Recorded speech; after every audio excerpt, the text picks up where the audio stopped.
जय श्री राम मित्रों। कैसे हैं आप सब? आशा करता हूँ बहुत अच्छे होंगे। मित्रों, यज्ञ प्रेरणाओं का महत्व समझाते हुए ऋग्वेद में यज्ञाग्नि को पुरोहित कहा गया है।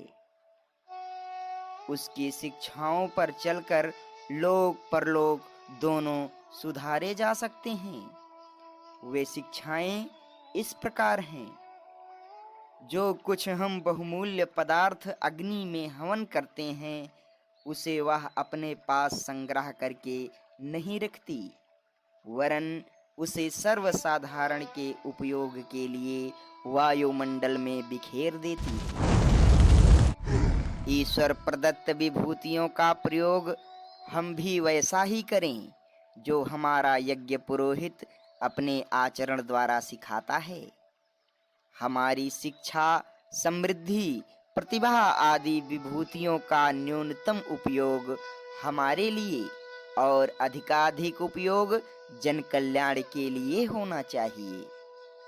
जो वस्तु अग्नि के संपर्क में आती है, उसे वह दुरदुराती नहीं, वरन अपने में आत्मसात करके अपने समान ही बना लेती है। जो पिछड़े या छोटे या बिछड़े व्यक्ति अपने संपर्क में आएं, उन्हें हम आत्मसात करने और समान बनाने का आदर्श पूरा करें। अग्नि की लौ कितना ही दबाव पड़ने पर भी नीचे की ओर नहीं होती, वरन ऊपर की ओर ही रहती है। प्रलोभन, भय कितना ही सामने क्यों ना हो, हम अपने विचारों और कार्यों की अधोगति ना होने दें। विषम परिस्थितियों में अपना संकल्प और मनोबल अग्नि शिखा की तरह ऊंची ही रखें। अग्नि जब तक जीवित है, उष्णता एवं प्रकाश की अपनी विशेषताएं नहीं छोड़ती। उसी प्रकार हमें भी अपनी गतिशीलता की गर्मी और धर्मपरायणता की रोशनी घटने नहीं देनी चाहिए। जीवन भर पुरुषार्थी और कर्तव्यनिष्ठ रहना चाहिए।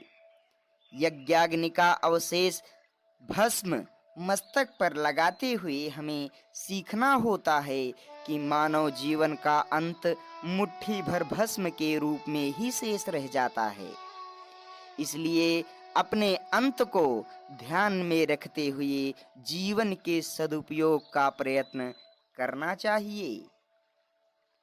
अपनी थोड़ी सी वस्तु को वायु रूप बनाकर उन्हें हम समस्त जड़ चेतन प्राणियों को बिना किसी अपने पराये मित्र शत्रु का भेद किए सांस द्वारा इस प्रकार गुप्त दान के रूप में खिला दें कि उन्हें पता भी ना चले कि किस दानी ने हमें इतना पौष्टिक आहार, इतना पौष्टिक तत्व खिला दिया है। सचमुच एक श्रेष्ठ ब्रह्मभोज का पुण्य प्राप्त करना है। कम खर्च में बहुत अधिक पुण्य प्राप्त करने का यज्ञ एक सर्वोत्तम उपाय है। यज्ञ सामूहिकता का प्रतीक है। अन्य उपासनाएं या धर्म प्रक्रियाएं ऐसी हैं जिन्हें कोई अकेला कर या करा सकता है, परंतु यज्ञ एक ऐसा कार्य है जिसमें अधिक लोगों के सहयोग की आवश्यकता पड़ती है। होली आदि बड़े यज्ञ तो सदा सामूहिक ही होते हैं। यज्ञ आयोजनों से सामूहिकता, सहकारिता और एकता की भावनाएं विकसित होती हैं। प्रत्येक शुभ कार्य, प्रत्येक पर्व, त्योहार, संस्कार यज्ञ के साथ संपन्न होता है।